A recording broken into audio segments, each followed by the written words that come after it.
They say the dead don't scream. But what if they do? What if every night, in a forgotten building on a Kentucky hilltop, the dead still cry out? Welcome to Waverly Hills Sanatorium, where pain never ended and the screams may still echo through the walls. Tonight, we dive deep into the terrifying history, chilling legends, and real footage that claims to have captured the unthinkable. This is Screams from Waverly Hills Sanatorium. Real footage, it started with good intentions. Built in 1910, Waverly Hills was meant to save lives. But the White Plague, tuberculosis, had other plans. By the 1920s, it became a house of horrors. Filled with coughing patients, bloodied handkerchiefs, fevered children, and surgical screams.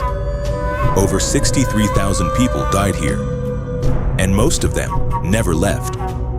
In the name of medicine, patients were subjected to brutal experiments. Removing lungs, ribs spreading without anesthesia, even inserting balloons into chests and inflating them. These weren't cures. They were torture. And with every death, the air thickened. The walls soaked in agony. The bodies were too many to count.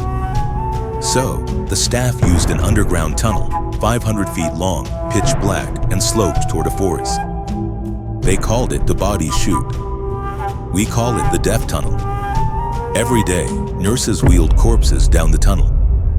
No prayers, no names. Just silence and the squeaking of metal carts. But here's the horror. People still report hearing those carts moving. Some say if you stand at the mouth of the tunnel at night, you'll hear a woman crying. And sometimes, a scream will pierce the silence, sharp, desperate, inhuman. In 2013, a team of amateur ghost hunters entered Waverly with handheld cameras and spirit boxes. Their focus was room 203, a room stained by legend. In the 1930s, a nurse was found hanging from the ceiling light fixture.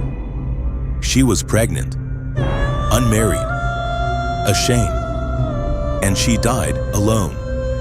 Others say a second nurse jumped from the window, landing in the courtyard, her body twisted, her face frozen in terror. The team didn't expect much. But at 3:14 a.m., this was captured on their digital recorder. They froze. Flashlights flickered. One investigator collapsed. And the EVP recording picked up a final word, a woman's voice whispering, "Help. Me, Waverly, isn't just haunted by sound." Many report seeing shadow people.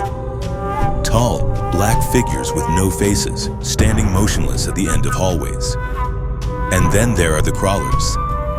Entities that slither on the floor, contorting like broken bones. One witness claimed it followed them, even out of the building. They left Waverly that night, but the nightmares didn't.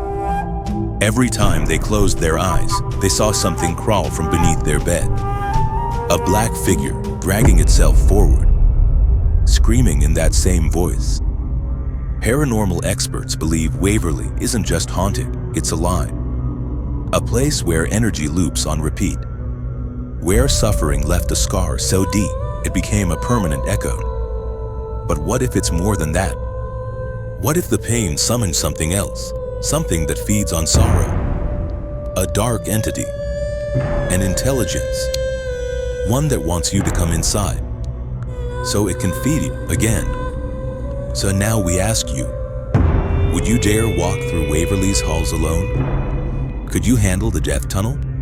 The shadow men? The distant screams? Because those who do often come back with more than just video. They come back with something attached. And sometimes they never come back at all. Do you believe the footage is real? Comment below, and if you ever visit, don't go alone. Make sure to like, subscribe, and hit the bell.